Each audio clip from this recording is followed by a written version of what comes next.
Hello, all you beautiful, wonderful, amazing, spectacular tea people, and welcome to another live stream here on the beautiful east coast of Taiwan.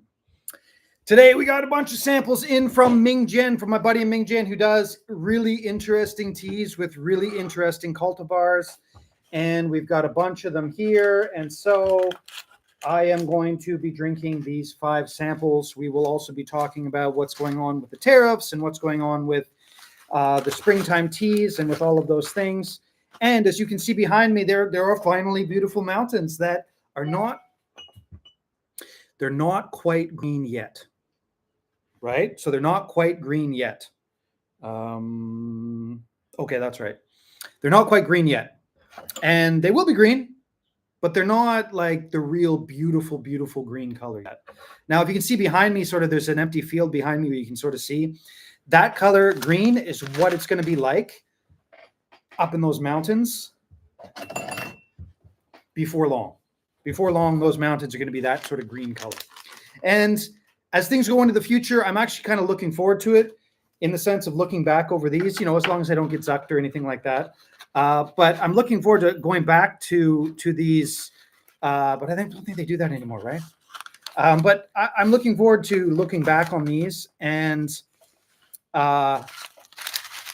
looking back on these videos and being able to see the changes in the mountains behind me. So if you look over here, right? So this area right here where there's all this white stuff, that's actually from the typhoon. Now I've been doing this for a while, or sorry, the earthquake and then the typhoon. And I've been doing this for a while. So, when I look back a couple of years ago at this same spot, ooh. Oh, I hope this is good. I'd like to buy this. Anyways, we'll talk about these teas in a second, but I hope I can buy that. Anyways, that's a ruby black tea. It's really delicately rolled, it's done in a way that is, well, I'll show you in a second when we go through the teas, but it's pretty amazing the way it's rolled. And this is the ruby white tea. So I've got the ruby 18 black here, and I've got the ruby 18 white here. And so we'll see, as you can see, the way my buddy does it, he does it basically almost the exact same. Now, hopefully you can see sort of the difference between the, nah, you can't see the difference. What I should have, I guess in the YouTube, you can sort of see the difference, sort of. Anyways, what I just can't do it. I can't do those big round lights, those big round lights that they have. I can't do that. I can't do the big round lights. It's just not a thing I'm able to do, unfortunately. And but we're going to sample these teas, and hopefully we'll find one. Ooh, that looks good too. Hopefully we can find one or two that I can get. Now, this is just says GABA. I assume it's made with the Four Seasons GABA, right? So I assume it's made with the Four Seasons GABA. Then this one over here is a Wui Oolong. Over here we've got a ruby white tea. Over here we got a ruby black tea, and this is, like I said, just the GABA Oolong. So I'm hoping it's okay there. I'm assuming it's made with the.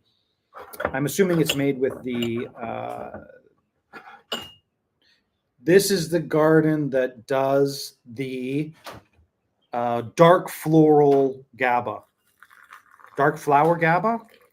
I think I call it dark flower GABA, which is made with the Four Seasons cultivar. And so what I'm doing here is I'm just doing this, and I didn't weigh this out. I've been doing this long enough. I don't need to weigh this out. But what I'm doing here is I am going through, and this is the really special one. I'm actually going to put this one off to the side because it's got a really, really, really strong flavor, and it's going to be really, really interesting. It's actually like a Phoenix tea, like a Dankong. And so it's super expensive as well. So it's really expensive, but we're going to try it out and see how it goes. Now, these look like they're all springtime teas, so they've all been made in the past couple weeks. But the greenish teas haven't really started yet.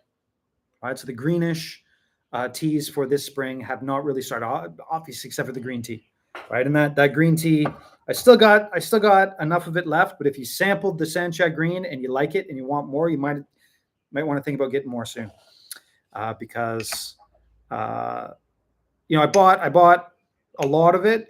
I've still got tons of it, but it tends to sell out, and I'm probably not going to get any more until the fall.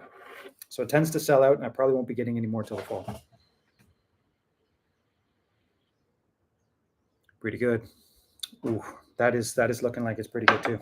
Anyways, what are we looking for when we're doing teas like this? Right? So when we're sampling the teas, I got 5 teas in a row. What are we looking for when we're sampling teas like this? Basically, what we're looking for is a blast of flavor where somebody like me can figure out what is a tea that's an exceptional tea, a mediocre tea, or a bad tea. Now, none of these are bad teas. They're all certified organic. They all come from an amazing producer. They're all good, right? There's nothing wrong with these teas. They're all good. What I'm looking for is the exceptional teas. Also, right now I have a little bit of Ruby 18 white left, right? So I got a little bit of Ruby 18 white left. And so I'm trying to figure out, what I can do with the whether this is better than the Ruby 18 that I already have, white. This is a Ruby 18 black. I would really, really, really like to get this Ruby 18 black. Really like to get it, because the Ruby 18 black that I get now, it's a little bit expensive. It's really, really good, but sometimes they're a little bit hit and miss depending on they do it the same way every time. And my buddy here, he doesn't do it the same way every time. He does it based on his feeling and his, like the weather and all these different things. So he can create really amazing teas. They're hit and miss. The other one is sort of more consistent, but anyways, whatever. We'll get into it when we drink it. This is the GABA. I still have enough of the sort of the wintertime GABA that I probably don't need anymore, but we'll see if this is any good. See if it's good, then I'm just going to get it in. And then this here is a Wui Oolong. And so my buddy says here it's good for boiling it for milk tea. So I'll just try this first. If he says it's good for boiling for milk tea, he's probably setting me up for a little bit of a disappointment. That's probably what he set me up for here, because I actually have some of this tea that he did back when it was a little bit bug bitten. Yeah. So we'll come back to it in a minute, but that was, if you boil it and you add milk and honey to it, it would be amazing. But it's not a gong fu. It is, but it's not like what I have already is sort of another version of this tea, but much better. This one doesn't have the same caramels. It's got a little bit more bitterness in there, and but it's sort of the same style.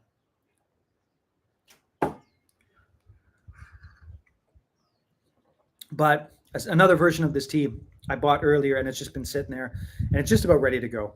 I'm going to release it when I need to, when I'm running out of teas. Anyways, let's get to these 3 teas before we get to this one. Now, this one is a really, really, really special tea. There's a price tag on it, and I'm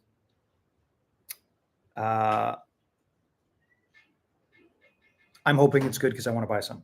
Anyways, what do we do first? Let's do the GABA first, because once I start getting into the Ruby 18 black,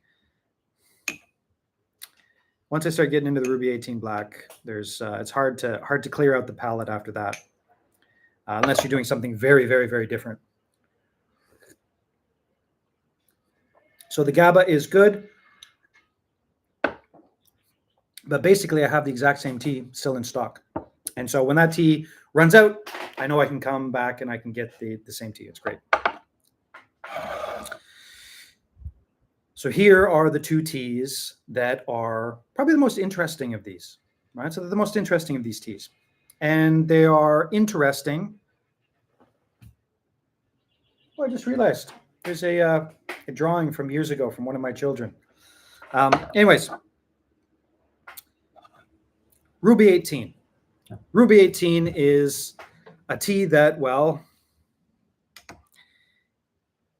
No matter what you do with Ruby 18, you are drinking Ruby 18, right? No matter what you do with Ruby 18, you are drinking Ruby 18. And you can make any type of tea with it. And you're like, oh, I know that cultivar. I recognize that tea. And about 10 to from 10 years ago to 8 years ago, everybody in Taiwan planted Ruby 18. They just planted it. Everybody in Taiwan, they just planted Ruby 18. And so I get a lot of, even from people who are really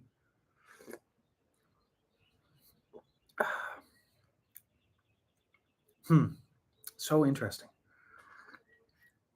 So even from people who do high mountain stuff, they usually have a patch of Ruby 18 somewhere, because for a certain amount of time, it was like number 21 it is right now. So number 21 is, it's a hard to grow plant. Ruby 18 is not that hard. It's actually pretty easy to grow.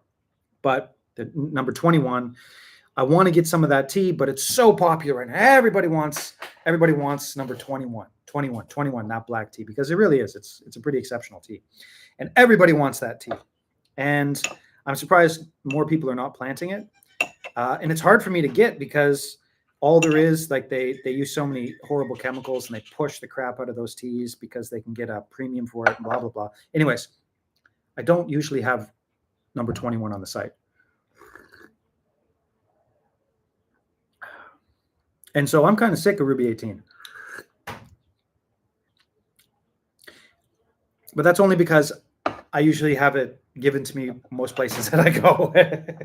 And the really exceptional Ruby 18s are hard to find. Now, this is a very obvious lower elevation Ruby 18. And it's done in a super delicate way.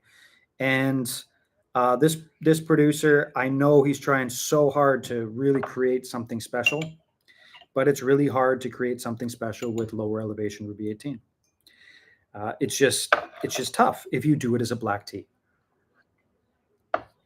And this is not, it's good, but it's not sort of, it's not as different than the normal Ruby 18 that I get, to be able to make it into something that would be something that I would get, that I would buy, right? It's just not there. Unfortunately. But he also does this. And looking at them sort of side by side here is so much fun, because the liqueur, like the color of the tea, the white tea is actually darker. Now, this is what's called the hybrid Ruby 18 white. And why do I call it a hybrid white? Well, because it's oxidized almost as much. I'd argue, yeah, like sort of at the level of a red oolong almost. But it doesn't go through the kill green processing. Right. So what makes a white tea? Well, you could say you pick it and you dry it. That's a true white tea. But to actually make a tea that tastes good doing that is so hard. So there's usually some manipulation. Now in the lower elevations, especially with my buddy here, what he does is he creates these teas that there is a manipulation involved, but he just lets it oxidize all the way to the top. Right, so he just lets it oxidize all the way to the top. So the ruby white, hybrid ruby white, is actually just as dark as, you can see it here, it's just as dark as a black tea. But if you look closely at it, you go, what? There's something like it's discolored. There's different colors going on in there. When you look in the broth, or you look in the tea leaves here, there's little bits of green in there. And this is not really what you should be getting when you're getting a white tea. You shouldn't be getting all the different oxidizations. You should be getting sort of one oxidization. That's why it's a hybrid. And the reason he does it is just exactly why I was talking about this sort of lower elevation Ruby 18 black. No matter what you do, you're getting Ruby 18 black. Now, you can get a really, really good one, but unless you have some sort of weird specialness to what you're doing, it's kind of boring. It is. It's kind of boring. Now, I'm not saying anything bad about Ruby 18 black, right? People love it. I should actually go get some more on the site right now. But the Ruby 18 white that he does is just another beast. It's so different. Whereas this one, it's earthiness, rootedness, the malt, the darkness. You pull away the rootedness and the dark malt, and you're left with all of those flavors that the Ruby 18 Hybrid White brings out. And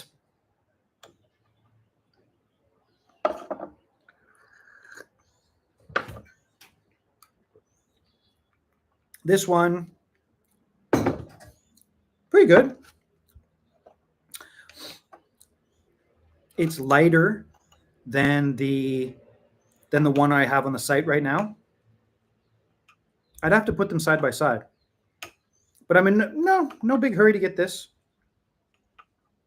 No big hurry to get this one.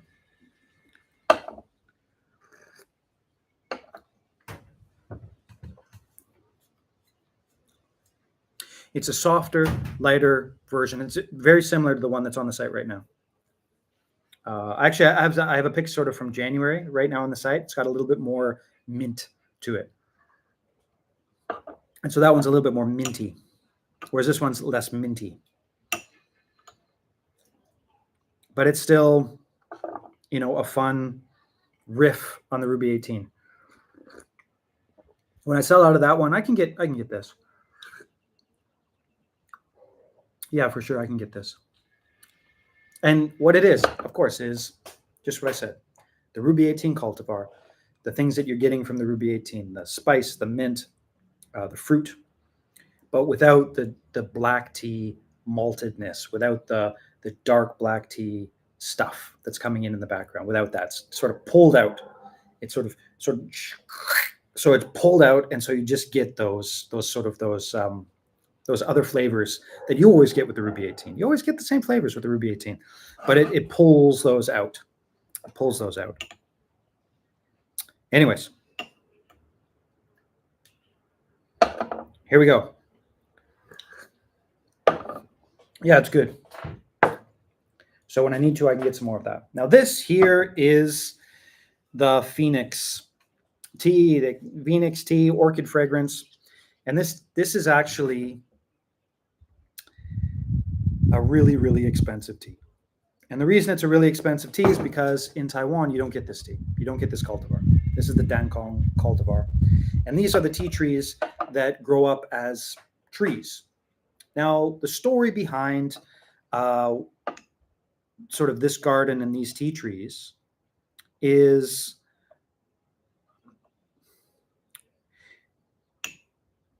this family's garden has been planting Chinese, unique to Taiwan cultivars basically for 30, 40 years.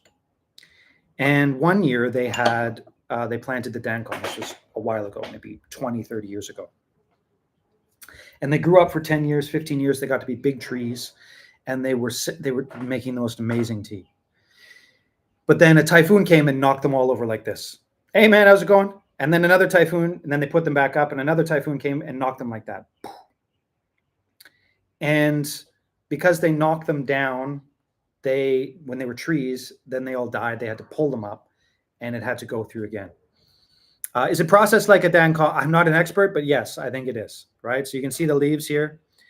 I got to do more research into the Dankong, but yes. So you can see the leaves, nice, big old leaves. You've got the sort of the bruising oxidation around the outsides, and then the center is the greenish stuff there. Let's see if I can sort of, yeah, you can sort of see that.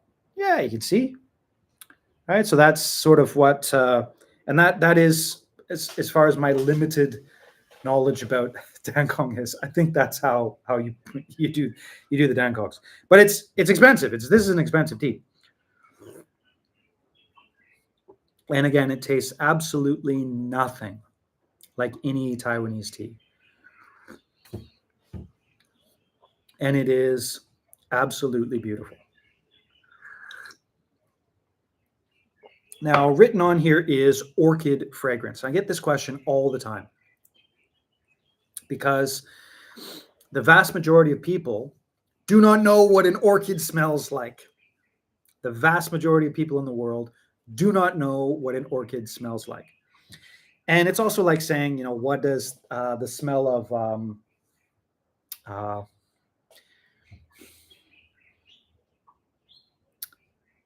a wildflower. Like, what does a wildflower smell like? Yes, you could smell a wildflower and be like, oh, that smells like wildflowers. But you're not gonna be able to be like, this wildflower really smells different than this wildflower, and blah blah blah blah blah. It's not the same, right? There's a wide variety. So when I say it's orchid fragrance, there's a wide variety of orchid fragrances, right? There's a big wide variety, but there is a commonality to it. And the way I would describe the commonality of the orchid fragrance is something that is in the palate, really, really high in the palate, but subtle, mid palate and above, up, sweet, fragrant, and it doesn't fit in any flower. Like, it doesn't smell like jasmine. It doesn't smell like roses. It doesn't smell like it's like it's unique, truly unique smell box category. It really is. And if you've got the magnolia orchid fragrance tea on the site, I should be getting a bunch of it in tomorrow to restock. That tea, for example, isn't exactly it, but it has a little bit of it. But this has it in spades. This is it. This is when people talk about orchid fragrance, when people talk about the smell of orchids, it is this. It is this. I want some of that. I may order in 2 weeks or so. Moving back to the U.S. Are you happy moving back? Well, I could send it to the place in the U.S. if you order it. Just put that in. You can send it there, and it'll get there about the same time. I only know the smell of pomelo. Milan Xiang, yes, that's exactly it. Yeah. Vanilla is a type of orchid, so I'm sure people know it. But, well, I haven't actually smelled a vanilla flower. Vanilla flowers are not that special. They're pretty boring. But obviously you're not eating the vanilla flower. I don't know if vanilla flowers smell like vanilla. Actually, that's a really good question. That's one of the things I want to answer. Hopefully at the end of this month, I'm going to go to Alishan, travel around Alishan and pick up some new teas. That's what I'm hoping. For the end of April, I want to spend some time and go around Alishan and the Mingjian area and get some fresh springtime teas. And there are lots of places that actually do the vanilla in Taiwan, and I really want to go and travel to them. But I don't know whether the actual vanilla flower smells like that. But it's the bean, right? But I have, and there is this amazing place in Taipei. There is this. They call it the orchid market, and this was 20 years ago, but it was underneath a bridge. They might have moved it into a house now, or sorry, like a building now, but it was right underneath this bridge, and it was this beautiful flower market, and it was all of these orchids. And walking through the orchid market in Taipei, I got to actually go and smell all the orchids, and that was a really unique experience for me. It was a really fun and unique experience for me because, there might be one or two orchids native to Canada, maybe Southern Ontario, maybe. I don't know. You have to look it up, but it'd be one of those things where it'd be like this little thing that looks like a weed, and it's like, oh, it's technically an orchid. But in Taiwan, I used to take people up in the mountains all the time, and I would find various different types of orchids, and throughout the year there'd be the tree orchids and the ground orchids, and the orchids that look like aliens, and the orchids that look like roses, and you'd find they're just growing all over the place, these beautiful, beautiful orchids. And I was able to smell the wild ones, but I still remember going through that market in Taipei and walking through the market and just sticking my nose. Oh yeah, man, see you later. I was sticking it in my nose and all of these orchids and being like, oh, that's the smell of orchid. Because the orchids that you get in the West, the ones that you would get in the West that you would buy in the stores, they don't actually really have a smell. Some of them do, but the most amazing smells, which this is orchid fragrance. There's very, very few teas that I've ever had that have that orchid fragrance shooting out of it, right? I'm going to get this tea. I got to get this tea. It's expensive, but I'm going to get some. I'll throw it in the backroom section.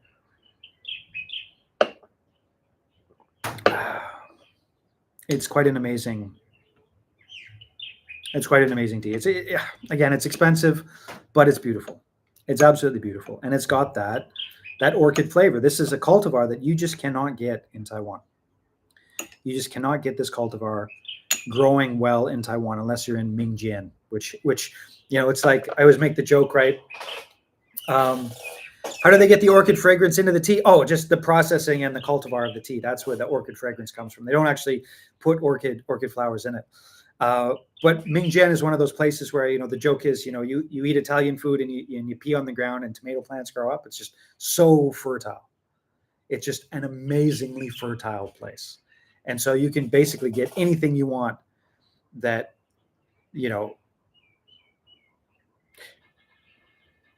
and it grows in sort of a semi-tropical area to grow there, right? I was going to say, I wonder what they get. It's semi-tropical. So something like this, you can just get it to grow there if you take good care of it, and it's amazing. Yeah. So it's just they didn't infuse the orchid into it. It's literally just Taiwanese. What I'll call it is like Taiwanese dankong, and then in brackets orchid fragrance, and that's like Milan Xiang. And that's what I'll call it. Excited for the new backroom tea, regardless of tariffs. Remember, no tariffs for Taiwan as of now. Because everything is underneath that $800 sort of range, that $800 price, the de minima, or de minima. I think it's called de minima. Anyways, anything under $800 is still tax exempt going into the States. So you don't have to worry about the tariffs. Again, hopefully going forward, we don't have to worry about the tariffs. But we'll just have to see how it goes. Day by day. We'll just see how it goes day by day. And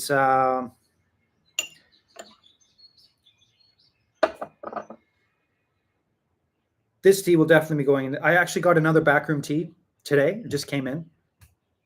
It's 71. It'd be a 1981 Dongding Oolong, and it's an amazing tea. It's like it doesn't get you tea drunk, but it's a really, really, really special, amazing tea. It's a really well aged Dongding Oolong from 1981, and it's quite a lot of fun. I'll do a live stream with it next little while, but that'll be released into the back room. So there's going to be the competition. Remember, to get into the back room, the password is welcome. So there's going to be the competition honey black. There's going to be this tea, which is sort of the dankong, Taiwanese dankong, and then there's going to be the that aged tea in there as well. Although I don't know whether I will put it in the back room, just because aged teas are not. When you get really old teas, it's like if somebody's gonna jump in there and be like, I really want a tea that's 40 years old, that it's gonna be a tough sell for them. Remember, the reason the backroom teas have a password is because basically I just don't want to deal with people wandering in there who are just getting into tea and then complaining because they don't quote unquote get it.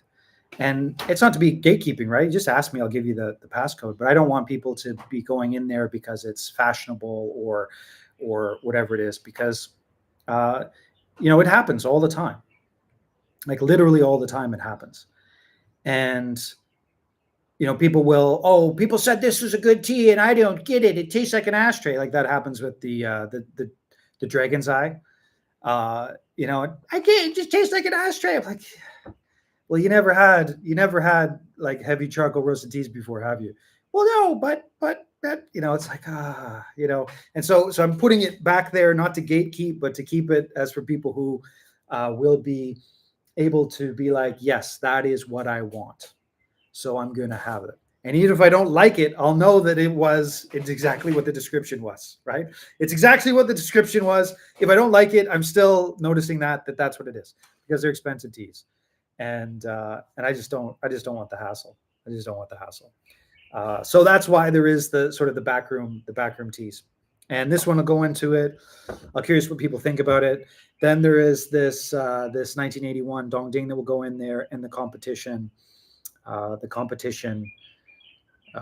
honey black oolong. But that one can go. That one doesn't have to go in there. I'm just putting it in there to basically reward the wonderful people that buy tea. I mean, that one doesn't matter who you are in the world. You will like that tea. It's one of those teas where you're just like, it's impossible to try that tea and be like, what is this? I don't like it. No. It's the most accessible, beautiful tea. It's like, I want to say like, no, I won't say that. Anyways, it's basically just really, really good. It's something that you would consume, you would experience, and you go like, wow, that's high quality. I don't understand what's going on, but that is high quality. And I'm looking forward to sharing it because it's such a beautiful tea. All right. Yeah. So to recap, there was this, which is the Phoenix Orchid Fragrance. There's a GABA Oolong, which is good. And, it's just good. I've got it on the site. This is the dark floral GABA. And this is the exact same. It's a little bit more springtimey, right? It's a fresher tea, a little bit more springtimey. It's beautiful. I don't need to buy any more right now. I still got some, but when I need to buy more, I know that it's there.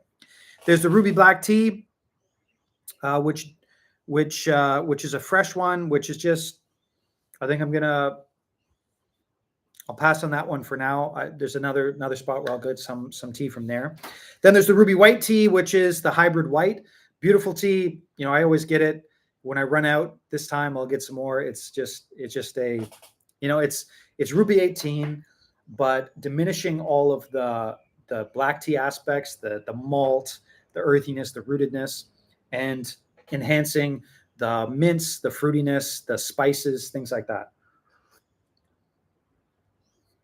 And so it's just enhancing all of those. And really, it's a unique tea. If you've had it, you know what I'm talking about. There was a Wooey. It's a nice tea. I've got something that's similar to it. I'll be releasing that when it's ready, probably in, I don't know, maybe I'll do it this month. We'll see how I'll try it out again in the next couple of weeks. And then we've got this tea, which is a Taiwanese Dankong. And it's beautiful. Like yellow fruit. So you're looking at like sort of florally apricot with an absolutely beautiful orchid floral. Absolutely beautiful orchid floral. And it's something that definitely, if you've ever wanted to know what the flavor of that is, it's good. And all these teas are, organic, certified organic, and that's nice. So thank you for all the clean tea, and thank you for supporting Mountain Stream Tea so I can go out and get the clean tea. Actually had a really interesting thing I'm going to do. I stay away from controversy as much as I possibly can. And the reason I stay away from controversy as much as I possibly can is for a bunch of different reasons, but the biggest reason simply being controversy is kind of dumb, right? I've gone through the controversial stuff in the past. I got through it. I won. And I was like, I don't need to do that again. I made my name. No one has attacked me since, knock on wood. No one's attacked me since. But I think I might do a video. I got a really very nice, usually when I get questions like this, I just sort of don't answer them, but somebody wrote me an email and they asked me very nicely. They said, listen, I've been buying tea from sort of Western facing vendors. Why is your tea half the price of everyone else? So why is your tea literally half the price of all the other tea vendors out there. And the reason that I replied to it was because, is the quality of the tea different? And I wrote back a reply. I thought about it. I'm like, you know what? I should probably do a video about it, simply because it's a valid question, right? Why would I be selling teas for half the price, sometimes less than half the price of, sometimes a third of the price for Western facing vendors? And I think I should sort of put it out there because it's a valid, it's a valid question. And I think I'll probably do a video about it, sort of explaining why that happens. Because it's a valid question. When people ask that question, they could be thinking that I'm selling lower quality tea. The truth of the matter is I'm selling, again, I don't know everybody. I'm not calling anyone out, but any Western facing company, any of them that I've come across, I know for a fact that I'm selling cleaner, more expensive cost teas. That's it. And anytime I've ever seen sort of the teas that they're buying and selling, but I'm selling it for much cheaper. And the obvious reason why is because I do it myself, and I'm here, and I don't have a storefront, and blah blah blah blah blah blah blah. And so I don't pay rent anywhere. I don't have employees. Well, I mean, my family and the members, but they're usually okay with steak dinners, so I can get away with them helping me out for steak dinners. and if it boils down to something else, then I can always say, well, you live here, I pay for that, I pay for your food. So it's not, my costs are kind of low. But it's a valid question, right? It's a valid question. Why are my prices so low compared to sort of the other places that are selling similar teas? And so I'll get out there, and I think I'm going to do that video in the next little while. But like I said, I hate controversy. I hate it. But that video will probably bring out some controversy. And the reason I say it is, there's a very wonderful person who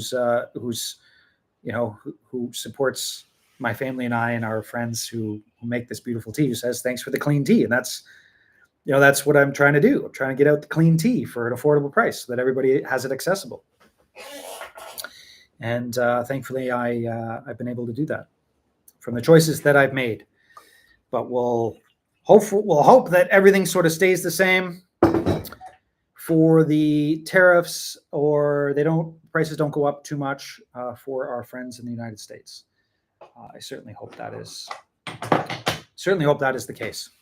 But anyways, last call for questions. Anybody have questions about anything before I go and pack up the very last bit of tea from the wonderful, amazing, spectacular tea people that bought tea last night? Charlie Munger says most of his life he's just tried to avoid crazy, but there's a lot of crazy out there. Yes. Well, Charlie Munger, I'm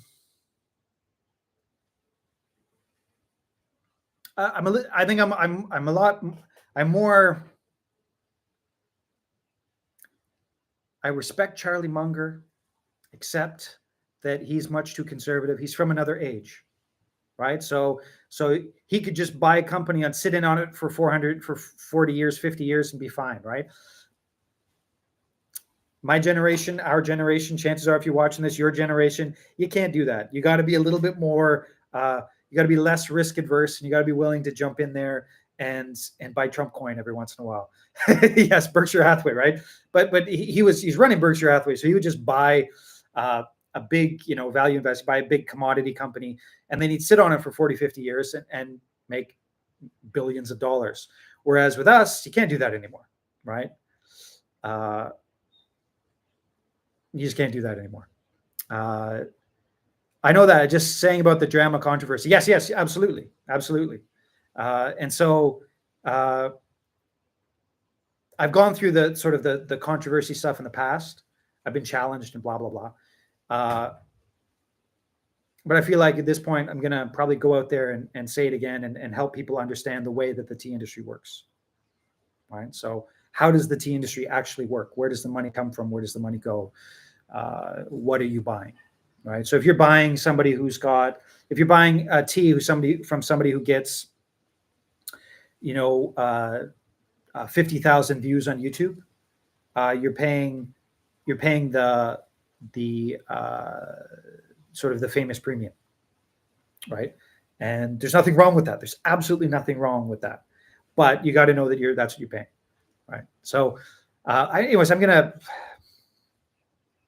maybe I won't do it. I don't know. Maybe I will.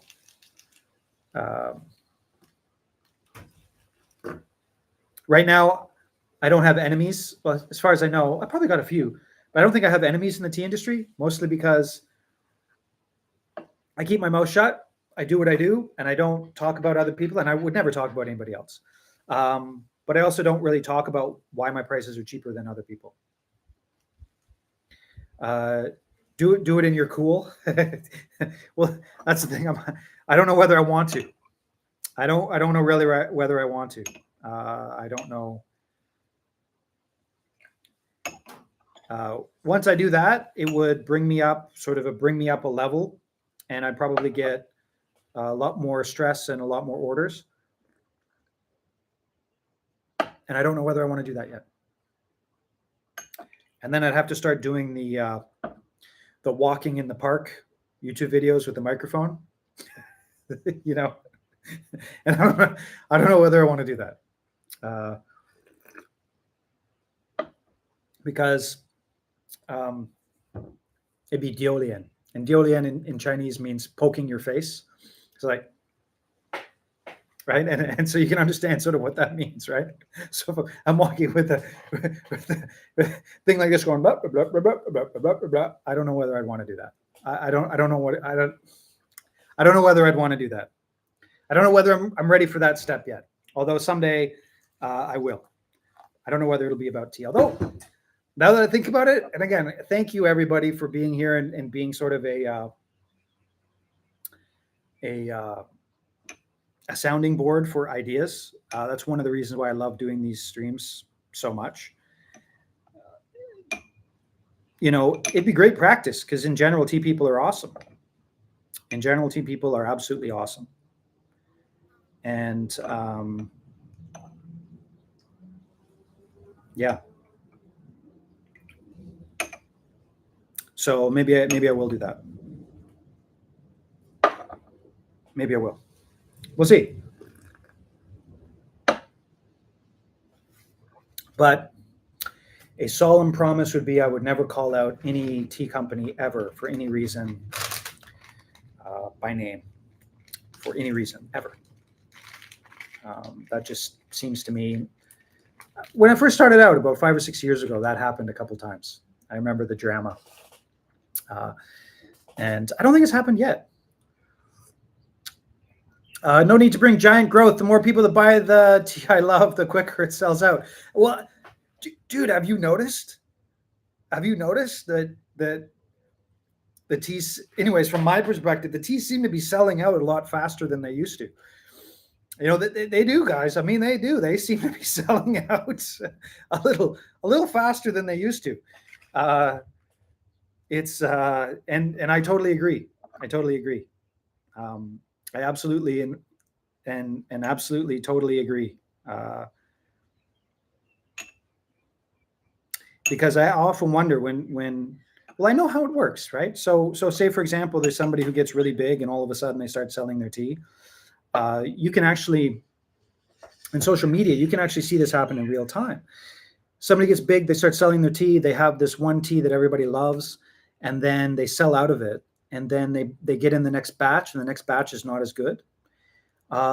People are really, really angry, right? And I get that here in some ways. It's happened a couple of times. I've talked about the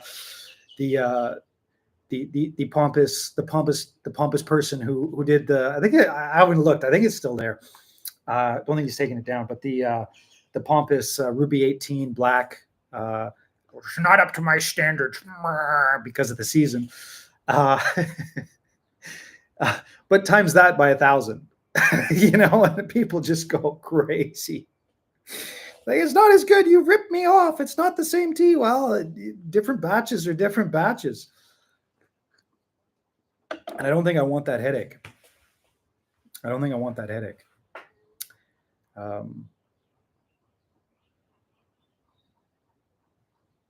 Anyways, I'm thinking about whether or not I'm going to do that video.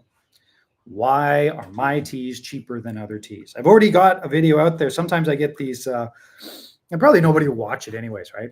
But if it went viral, it'd be like, whew.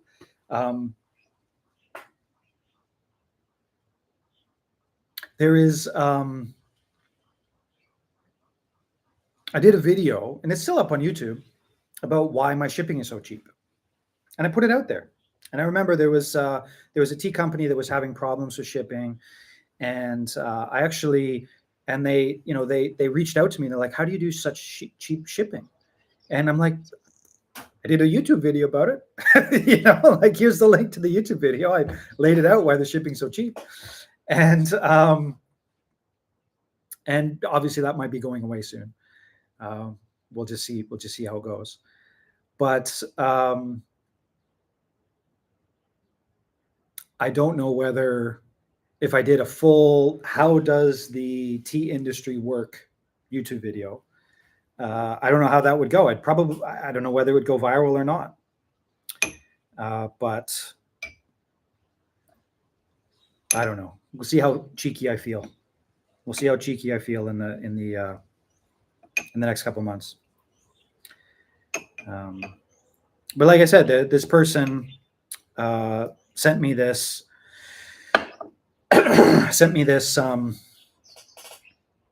very valid, nice question from email.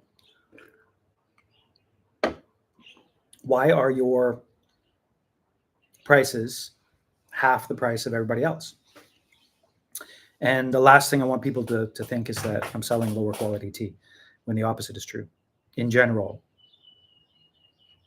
basically in general, yes. Every single time. Yeah, every single time.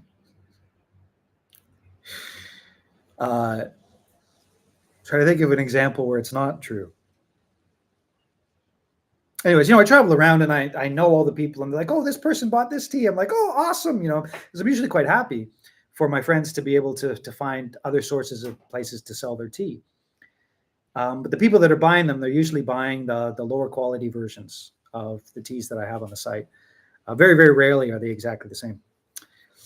I feel like you're not too worried about going viral, but the story you want to tell us an honest truth.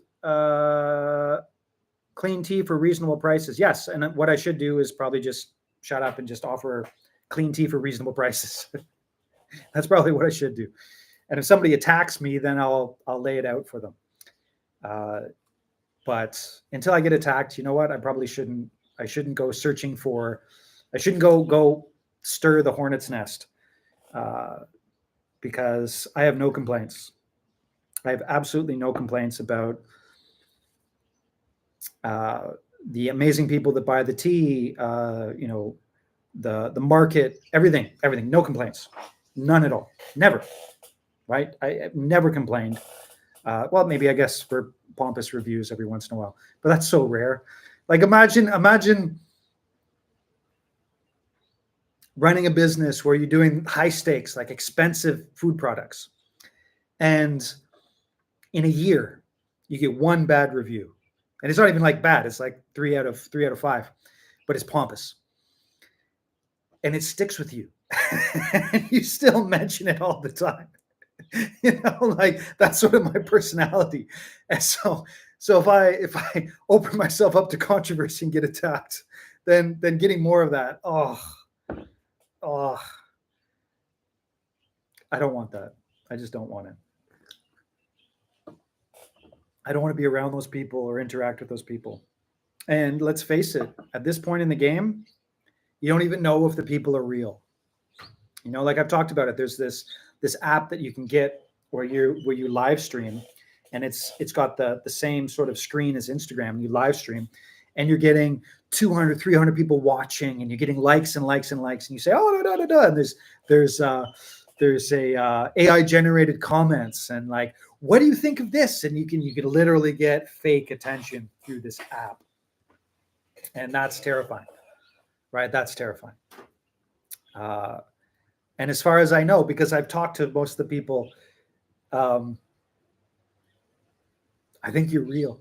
I think you're real. But if I got bigger and got controversial, then I don't think you'd be real. I think there'd be a lot of bots. No complaints mean keep doing your thing. Yes. Yeah. And I think that's probably the best way to do it. Maybe I'll write a blog post. Maybe that's what I'll do. I'll do a blog post. Why is our tea so cheap? Do a blog post. Somebody asked me the question, I can just link them to the blog post. That probably. Well, I do not think you are a bot, right? But I am not a bot. That is exactly what a bot would say.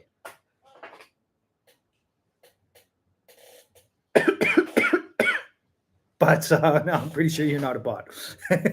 In fact, I am 99.99% sure you're not a bot, which makes me happy. It makes me very happy. I like it. And who knows?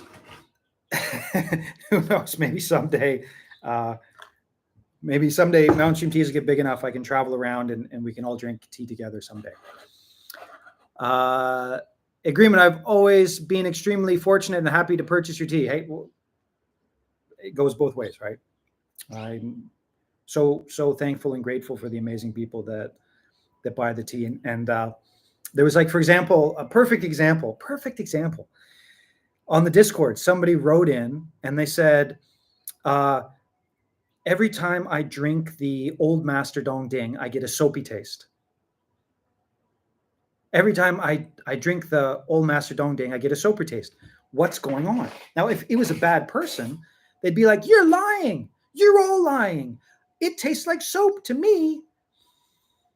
And this person was like, I'm missing something, right? And I just replied with a bunch of like things, and it turns out it's the water, of course, the soft water. If you got soft water, don't drink tea with soft water. Just don't do it.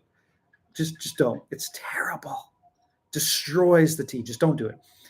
And they were so happy. They're like, yeah, that's it. It's the soft water. Oh, that's why. And I was so blown away by, what if it had been around somebody accusing me, you're lying, everybody, all those things on there are fake. But no. These people that buy the tea, the people who buy the tea are amazing, amazing people. And I don't want to change that ever. I don't want to change that. See, again, thank you again for letting me sort of bounce these ideas, because I know I could bring out the controversy, throw it out there, bring more people to buy more tea. But you know what? Let them do their own homework and let them come in eventually. I'm not going to do that video.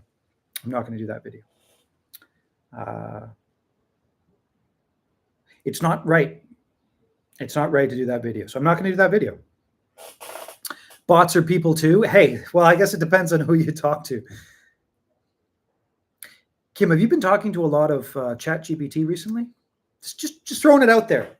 I'm just curious. I'm just curious. Have you been using ChatGPT a lot and talking about philosophy, perhaps? But yes, that is a question we are all going to have to face probably within 6 months. When the AIs get embodied. And that's already here. It's already here. But when the AIs get embodied, we're all going to have to be dealing with that in a quite fascinating way. And I have no idea what the right answer to that question is. I think nobody does. Is it like a really sophisticated mirror, or is there something behind the mirror? Dun, dun, dun, dun, dun, dun, dun, dun. And we'll all have to figure that out for ourselves. Hopefully not in a Terminator movie type of scenario. But we'll just have to see. Anyways, that's it for today. Last call for questions. And again, thank you very much for being a sounding board and letting me think through these ideas. I'll probably write a blog post about why the teas are cheap, but I will not be doing a YouTube video and looking to piss people off by telling the quote unquote secrets of the tea industry, which they're not secrets. It's the exact same as every single industry. There's no difference. But just be careful of people who run a cult. That's about it. How are the big bot teas going? Or the big machine teas?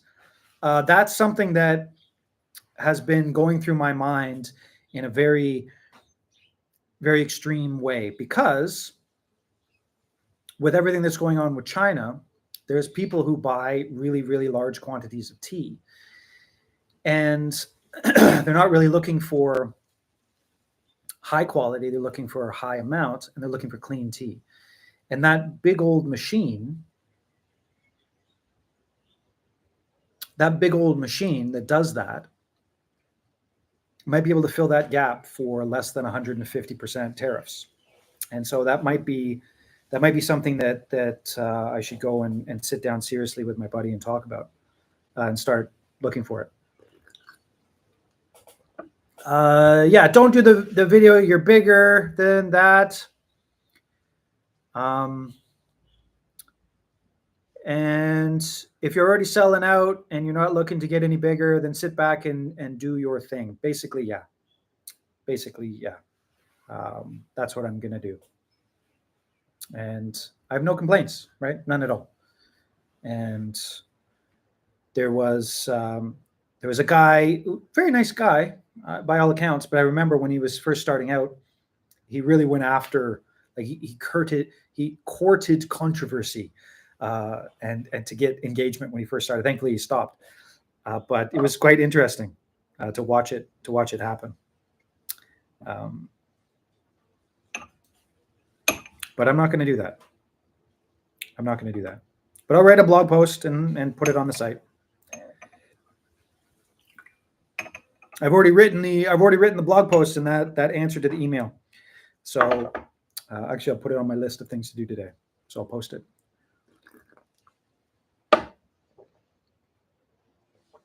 Well, yes, I hope someday we can all drink tea together. And I mean, chances are the people are already pissed and they won't be watching it to the end. But there are some people that have come to Taiwan and said, hey, let's meet up. And I've said, nope, it's nothing personal. I just don't, I'm hermiting right now. And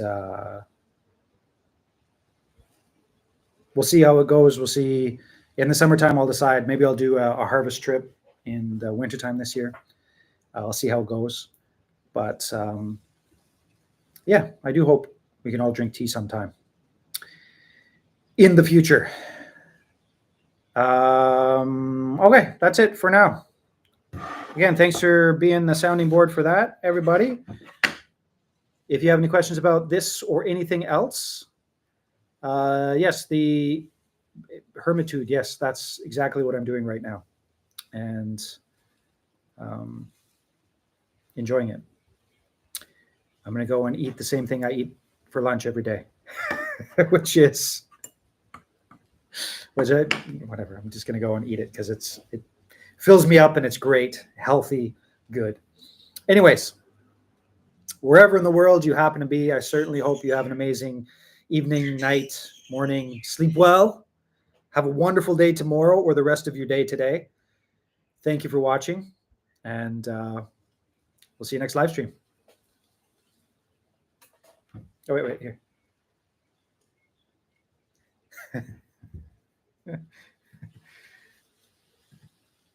I think I'm going to turn it